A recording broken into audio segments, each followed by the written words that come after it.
Hi, my name is Dr. Tarun Yadav and I'm a psychiatrist. I have a special interest in addiction or what we call as substance use disorder as per the DSM-5, and we're going to talk about substance use disorder today in this webinar. To start with, how do you define addiction? People can think about addiction in different ways. Some of the ways have their own shortcomings, and some can be extremely problematic as the understanding of the addiction affects the way you treat the people who present with addiction problems. Let us start with a question. Which of the following statements do you think or you believe is most true regarding substance use disorders? The first, is addiction solely a matter of choice, or a moral weakness, or a lack of willpower, or a social construct? The next question will be, is addiction solely a physiological response to substances? And the third one is addiction solely a brain disease? To be honest, all of these questions are not the full definition of addiction. They all contribute to various myths which are there in the community. Let's look at the first sentence. Is it a moral weakness? I think this statement puts too much burden on the individual and forgets to consider how the social and the policy perspective have a role to play in a person developing maladaptive substance use problems. The second question, is addiction a solely physiological dependence on substances? This statement does not consider the other aspects of the addiction. For example, detox doesn't fix the addiction in most cases, as we see in our clinical practice. Looking at the third question, if addiction is solely a brain disease, again, this statement does not consider the environmental and the social forces which may impact a person developing addiction. And some people with addiction improve without any treatment as well. So how do we decide what's the best definition for addiction? Addiction is defined as a chronic, treatable medical condition where we acknowledge the biological, the psychological, and socio-economic and spiritual aspects of the disease. It is just like any other chronic medical illness such as diabetes or high blood pressure, which requires healthy living, healthy eating, medication treatment, monitoring, and follow-up. A disease should not be seen as an inevitable outcome without an element of personal choice. So there is a role of a person's individual choices, at least in the beginning of an addiction. The next thing I wanted to talk about is, how do we talk about addiction in our day-to-day clinical settings? We do come across a lot of addiction clients who we may not be aware of. And to get more deeper into this aspect, let's imagine a situation, a patient in a hospital setting. There are lots of flowers around him, lots of visitors coming in and going in. What kind of illness did you think this person has? Most likely, you thought he may be having surgery or maybe a treatment for cancer, but unlikely that you thought this as a patient with substance use disorder. Those living with addiction rarely get that kind of support because substance use disorder is stigmatized. Not just the disease is stigmatized, the patient is stigmatized, the treatment providers are stigmatized, even the treatment is stigmatized, including the health professionals. A lot of stigmatizing compounds to labeling. Why do we feel comfortable calling someone a drug abuser, a junkie, or an addict when we don't call people with diabetes sugar abusers or sugar junkies? People are people. They're not defined by their illnesses. That's why it is important for us to keep in mind the labeling or the terms we're using for addictions. Now, you must be thinking, what difference does it make? Will it make any difference if I use a different terminology to the outcome of the patient?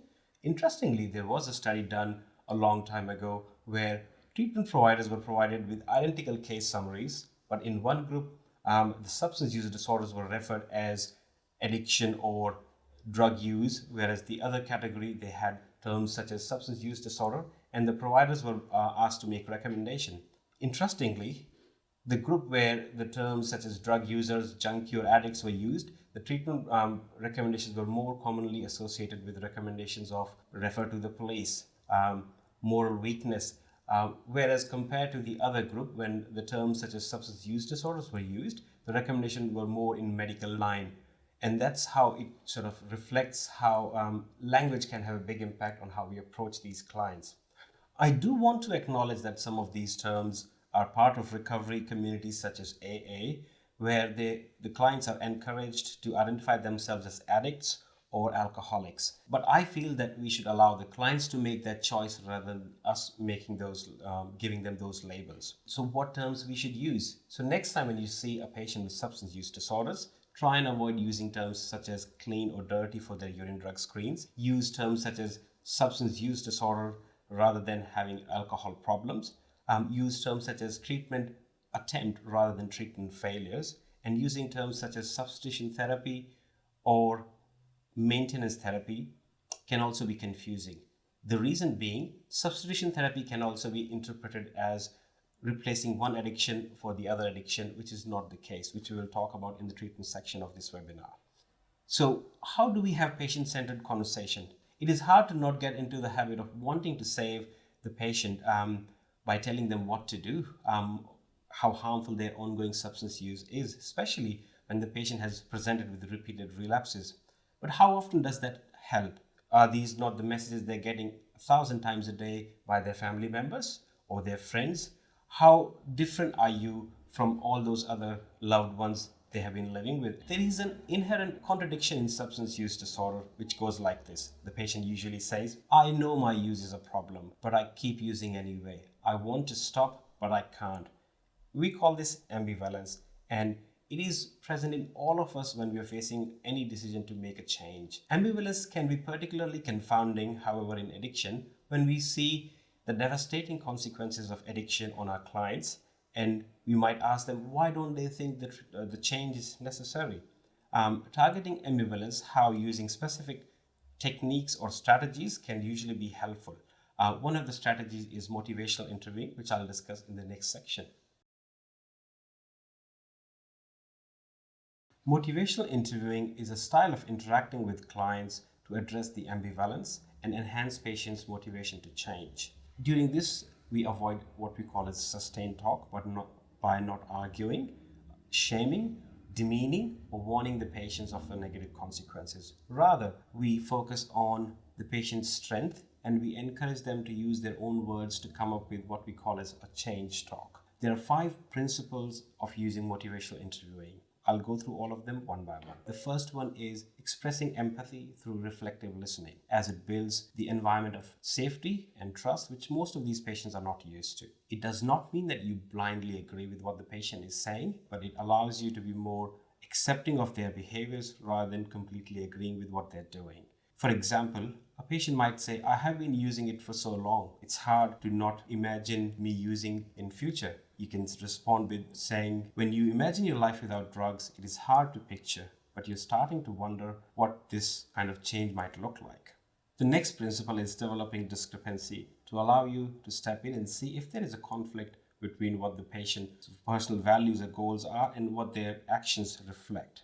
Gently highlighting the difference between where they are now and where they want to be through reflective listening to help nudge the patient towards the direction of change can be really effective. For example, you can say, on one hand, drinking relieves some of your anxiety symptoms and helps you feel comfortable in social settings, but on the other hand, you are concerned regarding if this is affecting your sleep, your work performance, and your relationship.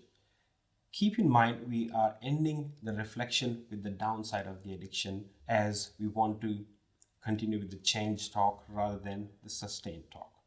The third principle of motivational interviewing is avoiding arguments or direct confrontations. Trying to convince a patient that a problem exists when they do not see it that way will increase the sustained talk, and in some cases can increase the substance use by the patient just trying to prove their point, and can lead to a rapidly escalating power struggle between you and the patient. In these situations, use the fourth point, which is rolling with resistance or dancing with discord. The simplest way to do the same is to acknowledge the person's disagreement and the perception and the feelings in a neutral way. Example, when a patient says, while you give me advice not to drink, you probably go home and drink yourself. You may respond by saying, it is hard for you to not imagine drinking. The fifth and the final point is supporting self-efficacy and optimism. As in most situations, the patient have already lost the confidence for a change in the near future. You should highlight their strengths, provide psychoeducation regarding the biology of addiction, and recovery as well, to help reduce the shame, the guilt, and try and give them some hope regarding the treatment. The next, we will talk about some specific interviewing techniques or strategies used in motivational interviewing. These can be remembered using the mnemonic OARS or OARS. The first one is O, which includes open-ended questions. So rather than asking, have you been drinking, you can ask the patient a question, how would you like things to be different? And then allow them to tell their story. The next is A, which is affirmation. This should be sincere and used to identify patients' strengths and abilities to promote success and minimize discouragement, such as, I know it was not easy for you to come here and talk about your alcohol use or your nicotine use, but you have done it. That shows that there is a lot of commitment you have towards your health. The next point is R, which is reflective listening. It is not going to be easy to be reflective in your approach with clients. It is not simply repeating what the patient has said. For it to appear natural, you have to have a sincere interest in patient's story and a desire for them to get better. The next point is summarization. It can be particularly helpful at transition points once you have got the patient agreeing to act on their problems. When you have talked about specific experiences or towards the end of the conversation, you can use it to move on to the next step of the treatment. There are multiple online videos and courses you can attend to learn more about these strategies. The next important question is, how do you screen to determine the risk and what screening tools to use? The most important question is, how can you tell the difference between a recreational substance use or a substance use disorder? And how can you tell if the patient uses any substances at all? The easiest way to address this is ask the patient. The research has showed that many health providers do not ask about substance use disorders because they are afraid of what they might uncover, as they feel not confident in dealing with these problems. Universal screening for substance use disorder is critical to understand the patient's biological, mental or psychological and social health aspects, which will open pathways to prevent and treat future problems. You can use opportunities when the patient is presenting for other problems which may be related to their substance use or may be worsened by their substance use. For example, alcohol use can increase the risk of hypertensive illnesses. Screening should not take a long time if you know the right question to ask. For example, for alcohol, you may ask how many times in the last 1 year you have had more than 4 standard drinks in one setting. Or in case of other substance use, you may ask how many times in the last 1 year you have used a drug that was not prescribed to you in order to relax or feel high. If the answer is yes to any of these questions, further inquiry is warranted regarding the frequency and the amount of use. At this point, I would like to highlight that the healthcare providers should familiarize themselves with the amount of alcohol in most of the commonly used alcoholic beverages such as beer, spirits, or wine. As per the draft NHMRC guidelines, which are going to be released towards the end of this year, to reduce the risk of harm from alcohol-related disease or injury for healthy men and women, a person should not drink more than 10 standard drinks per week and no more than 4 standard drinks on any day. The less you choose to drink, the lower your risk of alcohol-related harm is. For some people, not drinking any amount of alcohol is the safest. For example, pregnant females, elderly, and persons with comorbidities such as physical or psychological comorbidities while driving or while supervising young children. The important thing to keep in mind that any level of drinking or drug use above these levels do not directly imply substance use disorders. It basically implies these clients are at risk of harm and we should still negotiate the treatment outcomes or how to minimize the risk of harm in these clients. One of the strategies to do the same is called as brief intervention, which I will discuss in the next section. You may also choose to use other screening tools. Some of those tools you might be already familiar with, such as CAGE, but I have found the WHO tool to screen for most substance use disorders called as ASSIST quite helpful. There are some other tools which can be also used, such as DAST or DAST or Audit for Alcohol and other substances. No discussion of addiction treatment can be complete without discussion of SBIRT, which means screening, brief intervention, and referral into treatment. It starts with implementing a simple screening technique which we discussed in the last section, followed by a quick assessment of what is really going on with the patient. Depending on what is uncovered, you may decide to explore it further in detail, and you may find that the patient is in case of mild to moderate severity, or they may require urgent interventions. This can be better illustrated using a pyramid. The bottom of the pyramid represents little or no use, and the focus is usually on prevention. The top of the pyramid represents people who are either already engaged in treatment or who we need to refer to the treatment as soon as possible. The middle portion represents at-risk use. Brief intervention are most useful for clients who are at risk use and do not necessarily meet the criteria for a substance use disorder, which we will discuss in the next section. There are 4 parts of brief intervention. It uses motivational interviewing techniques at each stage. The first stage is raising the subject. Start by asking the permission from the client, which helps as it makes the client aware of what is going to come and allows them to feel that they have a say in this. They may choose not to discuss this with you, and you may have to leave it at that point in time. The next is providing personalized feedback. You can use the screening tools you've just used to provide the personal feedback, or you may use the reason for their visit. To give you an example, a client presenting with high blood pressure, you may use this opportunity to reflect on their alcohol use. The next step is motivational enhancement. The best way to do this is to use a motivational ruler, which basically means you asking the patient on a scale of 1 to 10, where are they at this point in time regarding making a change regarding their substance use or alcohol use, where 1 reflects no change or no motivation to change, and 10 means they're ready to make a change. To give you an example, if the patient says they are a 5 or a 6 with regards to their substance use, you may follow up with a question asking why not a lower number than what they have told you, like why not 3 or 4, as it allows the patient to come up with more reasons to change, and we are encouraging the change talk. If we do it the other way, we might be enhancing the sustained talk, which may not be therapeutic. The next step is to make a treatment plan. Once the patient has agreed regarding making a change, you can make some suggestions, but try and ask the patient for their goals first. Some patients may not have complete abstinence as their goal, and the goal may be harm reduction. You can make some suggestions if the patient does not come up with any goals, and it may start with just making a recommendation regarding monitoring their substance use or monitoring their drinking for the next few days. If willing, you can discuss some other treatment strategies such as cutting down on their drinking or cutting down on their smoking as a part of the plan. In the end, you would like to summarize it to the client so that the client understands the reason for visit, why you ask these questions regarding the substance use, how it is related to their reason of visit, and what the plan would be, including a follow-up appointment. In this section, we're going to talk about the diagnostic criteria used to diagnose substance use disorder as per DSM-5.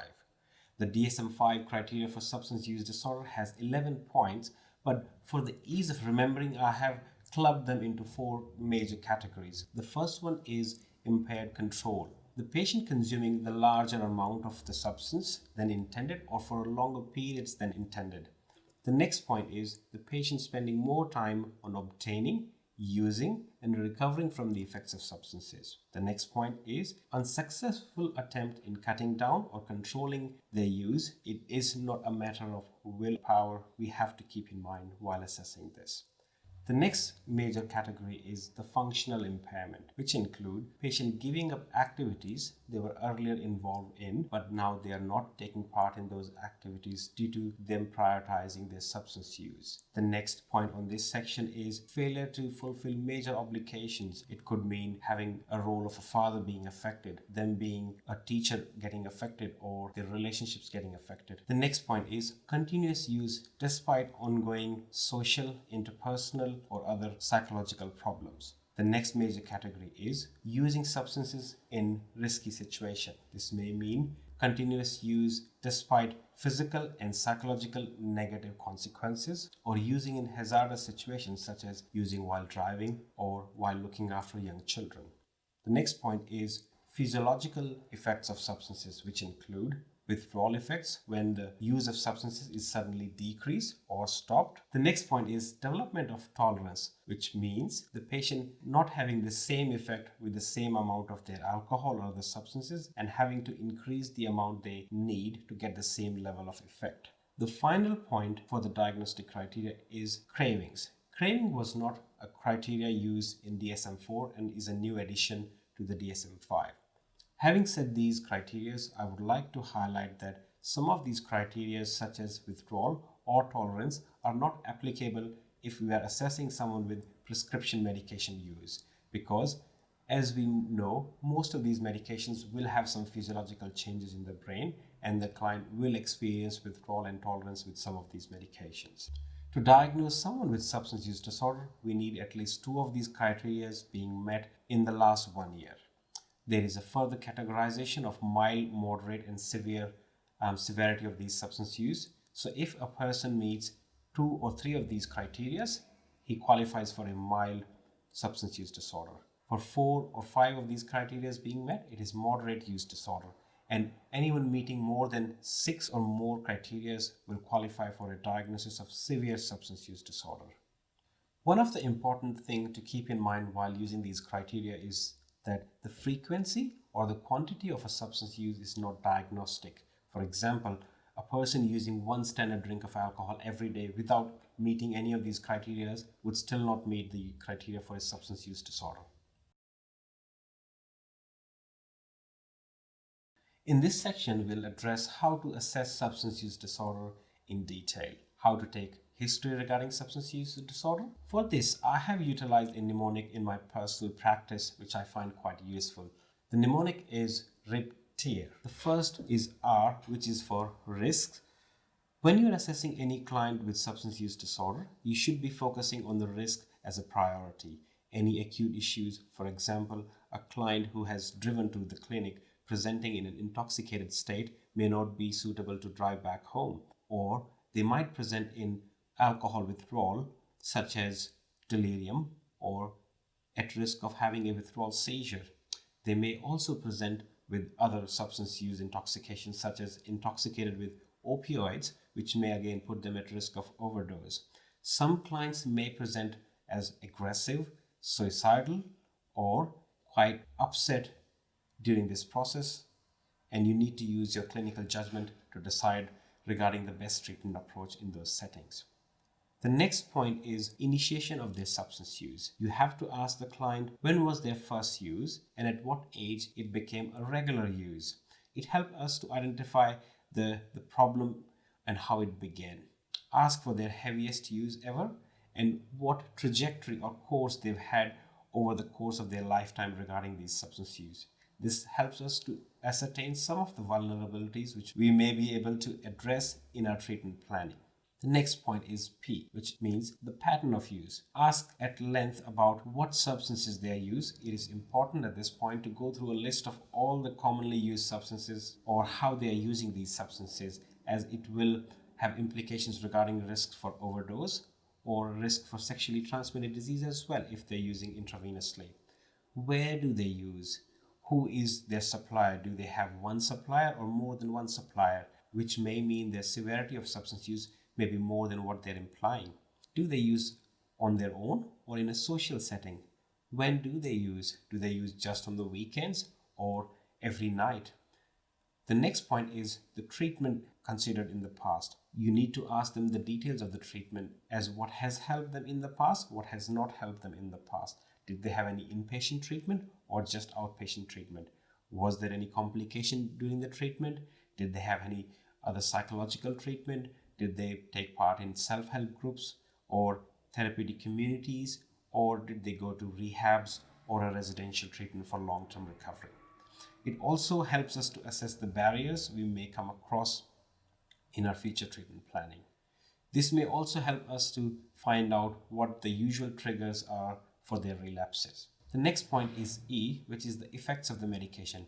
In this, you will assess both the positive and the negative effects of substance use on their life.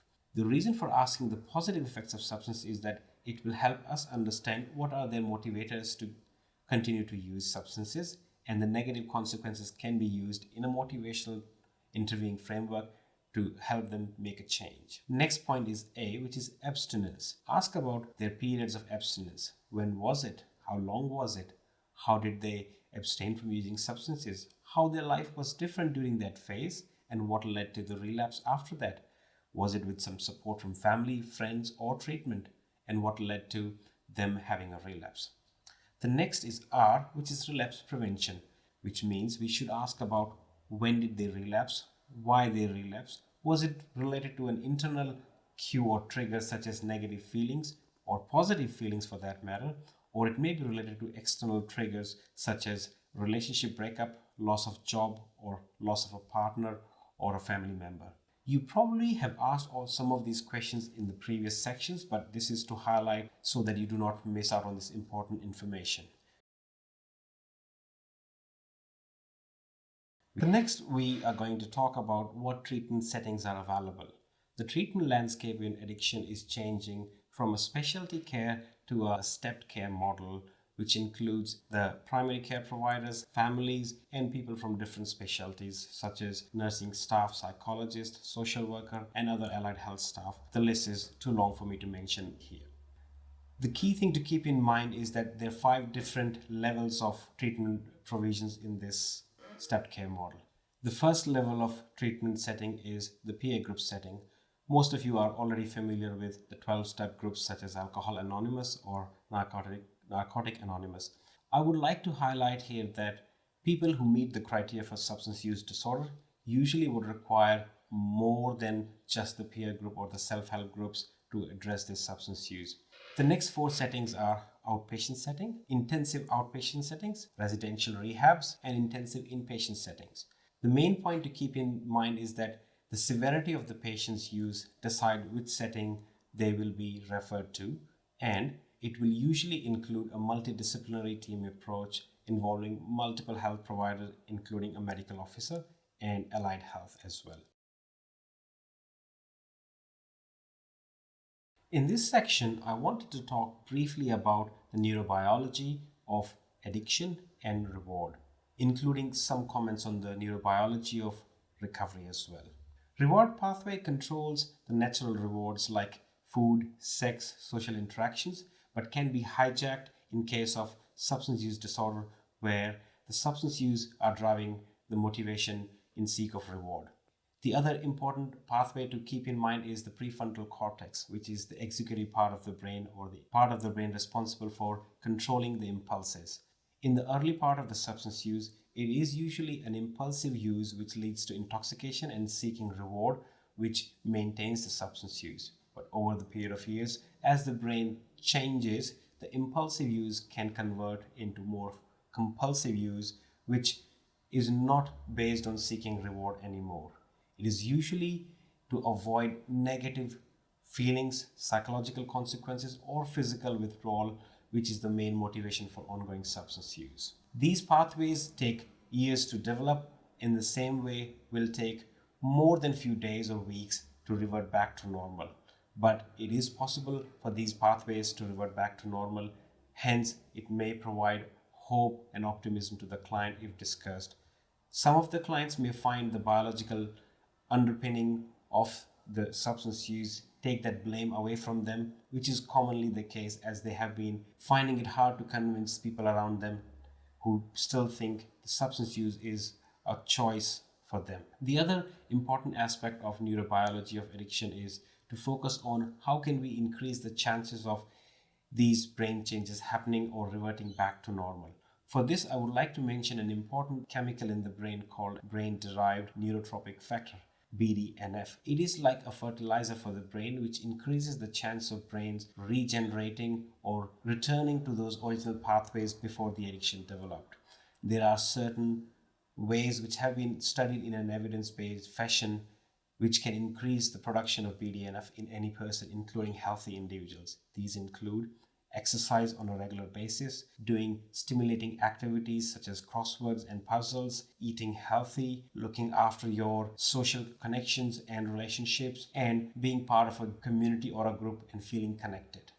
The other strategy to increase the production of BDNF can include learning new skills. If a client decides to learn any new skill, including learning a musical instrument, learning a new online course, or any new topic, it stimulates the brain to produce more BDNF, which may help or assist them in their recovery. The next step is, how do we monitor ongoing treatment, whether it's working for the client or not? There are various ways to monitor the client's progress. The important one is asking the client and combining it with other assessments such as rating scales, which we have discussed in previous sections. The other commonly used tools to assess a client's ongoing progress is using strategies such as urine drug screen, blood test, or saliva to test for the confirmation of any of the substances or illicit drugs being present. I would like to highlight that the prescriber or the treatment provider should familiarize them with some of the screening strategies and confirmatory tests used in these settings. In this section, we're going to talk about various treatments or medication treatment for substance use disorder.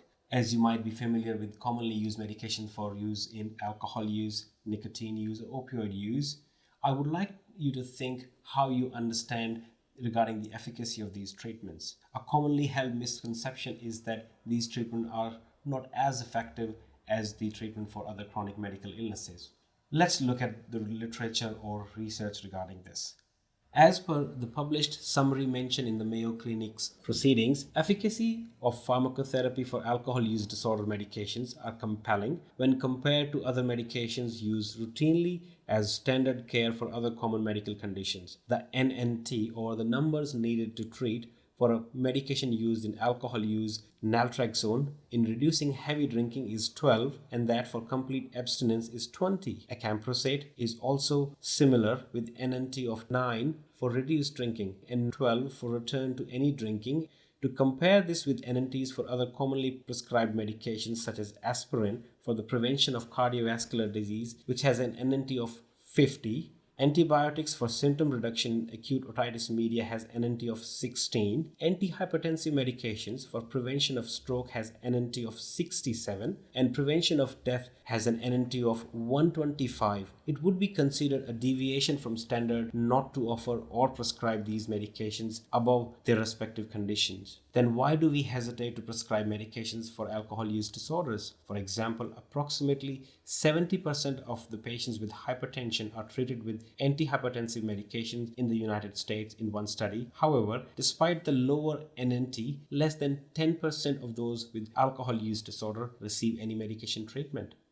The other commonly used medication which are quite effective and evidence-based, for example, in opioid use disorder, opioid agonist treatment using methadone, buprenorphine, is quite effective and helps to reduce the harms associated with opioid use. There is a new formulation of buprenorphine available recently, which is a monthly depot injection, which minimizes the need for clients traveling to the pharmacy on a regular basis, which was seen as a big barrier to accessing treatment. You're also familiar with the nicotine replacement therapy along with the use of Champix or varenicline in nicotine use disorder. But please do not forget the use of bupropion, which is an antidepressant approved and subsidized in Australia for the use of smoking cessation. I would like to make a couple of comments regarding the use of e-cigarettes, as you may come across clients asking about them. Based on the current evidence, e-cigarettes can be seen as a tool to minimize harm, but cannot be recommended as an evidence-based treatment, especially given the fact that there has been a recent increase in the reports of clients having significant lung injury associated with cannabis juice used in e-cigarettes.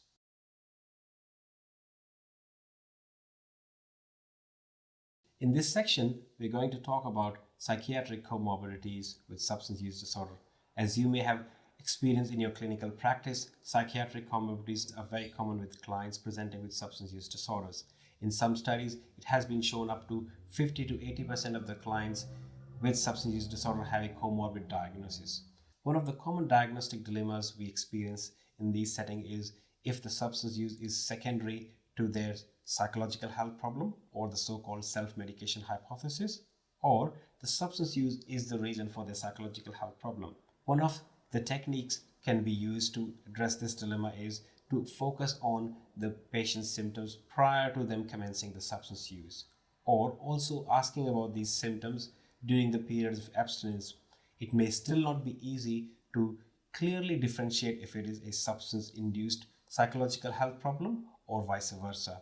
In those situations, I recommend we treat both the illnesses at the same time, as it is likely to have the most beneficial effect for the client. In summary, the current definition of addiction is a chronic medical illness with relapsing course which requires ongoing biopsychosocial treatment for best outcomes.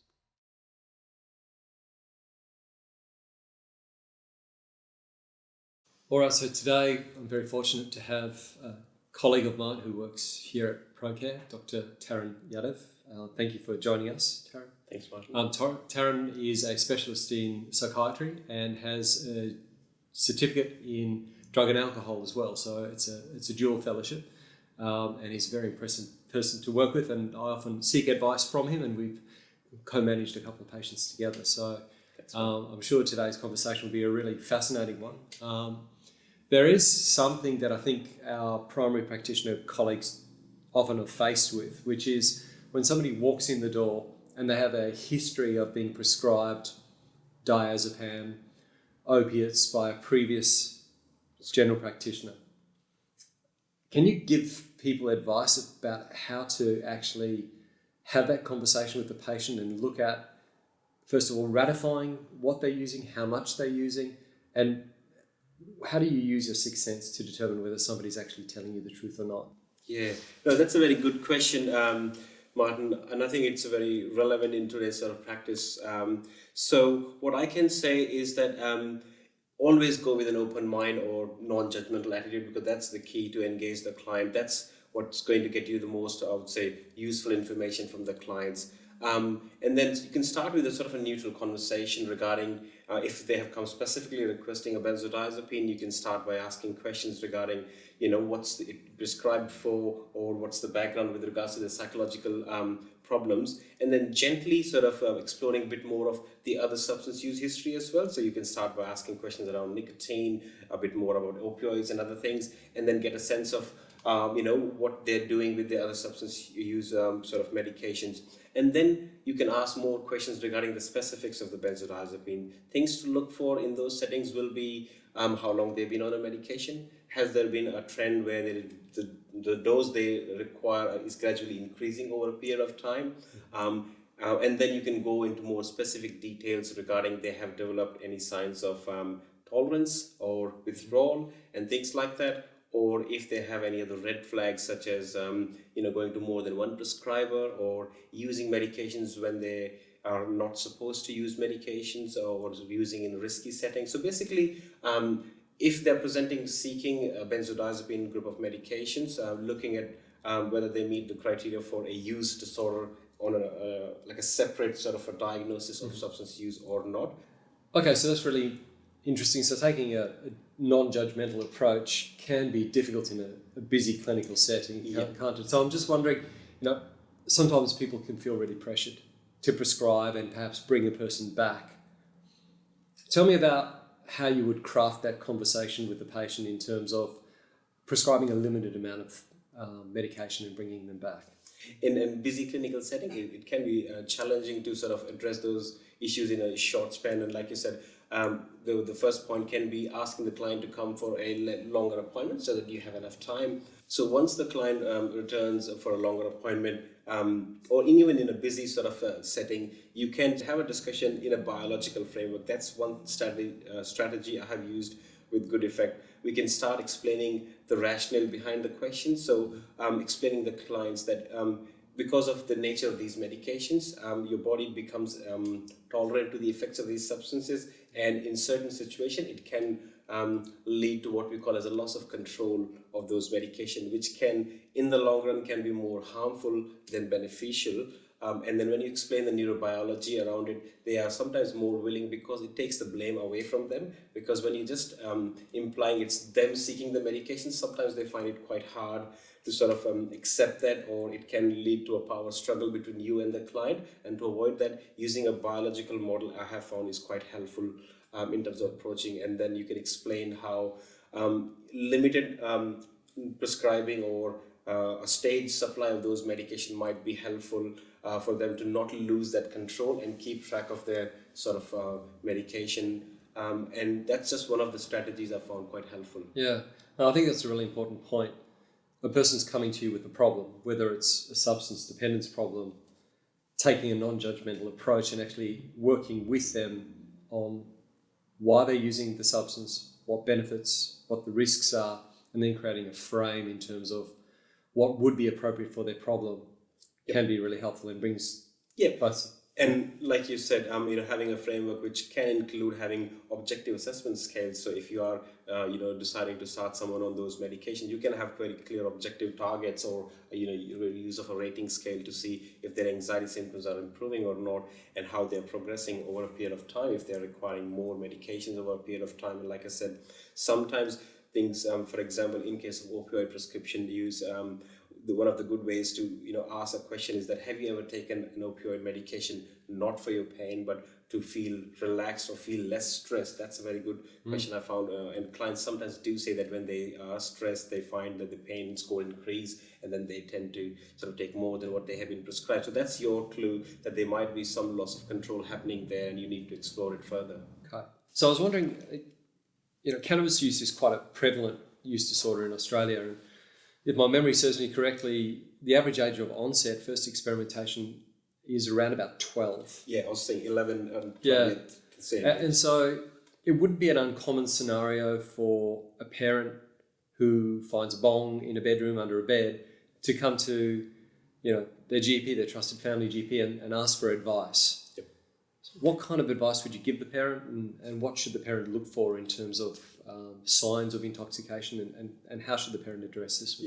I think it's a very relevant question. Like you said, cannabis use is the most common illicit substance use in Australia and over the world as well. And the age of onset is sort of, the same age group you mentioned. Parents may come across their, young adolescent kids using or finding out about them using from other sources. The key thing to keep in mind is that not everyone who has been using the cannabis is dependent or a use disorder. As we know, young children, they're very likely to experiment. There might be some peer pressure and all the other factors involved. So the first thing is to not make things too difficult for the young person, because as it is, they're going through a phase where there are a lot of changes happening in their social environment. The brain sort of is changing, and it's a very crucial stage of development as well for building the self-esteem and the self-confidence. So rather than suddenly going into a punitive mode or quite restrictive mode, having an open discussion, trying to explore their reasons behind experimenting or using the cannabis can be worth looking at. In terms of advice to the parents, I would also suggest my colleagues to look at any background vulnerability factors. If there's a family history of any mental health diagnosis, or the child themselves having some other psychological or other risk factors which may be the reason they're trying to reach out to substances like cannabis to cope or manage. Does one of the parents also smoke? That could be a sort of a learning or role modeling happening there to manage some of the emotional distress. And exploring more in a non-judgmental framework again is quite crucial.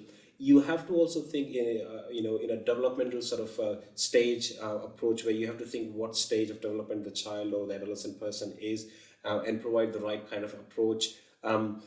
Usually just telling them what to do doesn't work, so it has to be an engagement. So they need to get something out of the whole consultation. So they might ask, what's the benefits, and you can explain the long-term harm or the risk associated with that, which they may not be aware of. So providing more psychoeducation, and there are a lot of online resources now where the parents can seek more help regarding how to approach these things with their young children. So I would suggest going with a non-judgmental approach, again, not punitive, certainly not thinking it's the worst, or they are using or they are dependent on cannabis, but exploring in a gentle manner and then providing the right kind of support would be the key to get them out of that sort of problem situation. Okay. Thanks. And so, assuming that that conversation has been effective and the person then asks you, well, do I need to look for withdrawal signs? My son, my daughter's been using for 2 years. They come back to you, they've had a conversation with their child or adolescent, and they're most worried about, adolescent, and they're most worried about the withdrawal symptoms from cannabis. What kind of advice would you give? What kind of help can the GP provide? So there are two things I would like to emphasize here. Is that one is the withdrawal symptoms of cannabis are mostly psychological. There are some physical withdrawal symptoms like anxiety and the shaking, which can be part of that, but mostly psychological. The other thing is most people will be combining nicotine with tobacco. And as we know, cannabis is, if you drink it, if you smoke cannabis on a regular basis, it gets deposited into your fat tissues, which gets released back into your bloodstream over a period of time if you stop smoking. And that's the reason the withdrawal from cannabis are not that severe as compared to the other substances such as opioids or benzodiazepine. So what I'm trying to sort of imply is that when a person is going into withdrawal, they might be going into nicotine withdrawal more than the cannabis withdrawal, which can manifest as irritability, anxiety, difficulty to sleep, difficulty to focus, restlessness, craving, and then which gets relieved once they've consumed or smoked the cannabis again. Okay, thank you. So this is an interesting time because we're living in a global pandemic, and COVID is, it's affecting all of our lives, and whether you're a health professional or a lawyer, everyone's been affected. People are presenting with psychological issues, anxiety, depressive symptoms. I think a lack of connection to our usual life purpose has been exemplified by the fact that, we have no real control over when COVID is going to be properly managed and we can return to a more normal life. Do you have any advice for our primary care colleagues in terms of when they should raise their antenna in regards to somebody presenting with, I guess, the hidden agenda, coming in with aches and pains, and what you're seeing is anxiety plus alcohol use or anxiety and other substance use? So I think you raised a very good point. What I have noticed is that in this era of sort of the pandemic in the last few months, the main thing has been a loss of social connection or loss of other opportunities to relieve your stress, plus the stress of the possibility of having the COVID themselves is a big risk, or their loved one having a COVID is a big sort of stress factor for clients, and they may sort of be more inclined to rely on chemical fixes or various medications or prescription medications to fix their anxiety problem. Asking the question is the first thing. So I think a lot of my colleagues or in general practice, they are hesitant to ask some of these questions in a busy practice, partly because they are not thinking about it, but also partly because they are worried about what they might uncover once they've identified a problem. They may not feel comfortable addressing in those settings with the client because, like we discussed earlier, a power struggle may sort of ensue there. So in that situation, again, being non-judgmental and exploring what they have been doing apart from taking the medications to relieve their anxiety, being mindful of other sort of signs of the red flags of abuse, where they have been sourcing the medication from different sort of providers or different family members who've been prescribed those medications for other indications, or buying it off the street would be another clue to sort of explore further.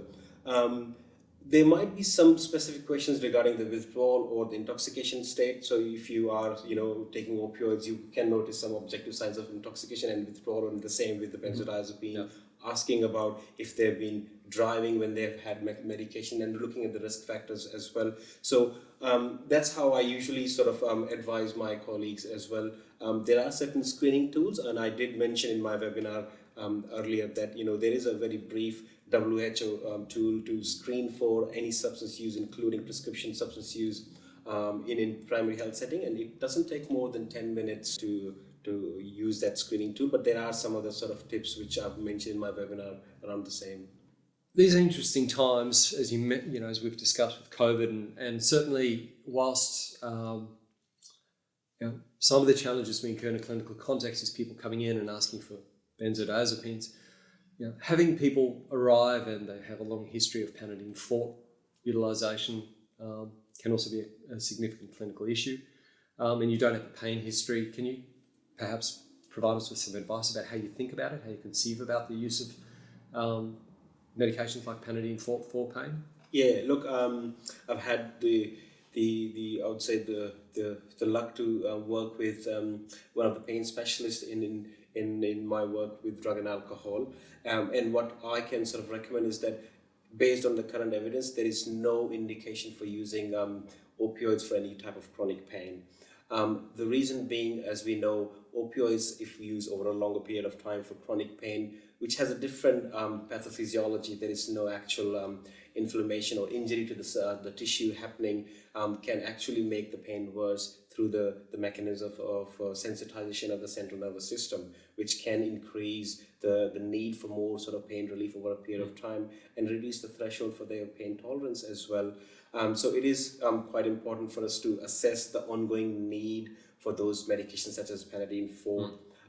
There have been sort of recently, I think since it's become a prescription-only medication and not available over the counter anymore, more presentation in drug and alcohol settings seeking help for, because the clients are becoming more aware of their loss of control around these medications, and it has helped them to think more along the lines of seeking help. And that's what I would suggest my general practitioner colleagues to think about, is that if someone's presenting what's the acute pathology, I'm still okay for them to prescribe clients who may have had a history of past sort of prescription drug problems, but currently presenting with acute objective sort of a sign of an illness which requires an acute pain relief.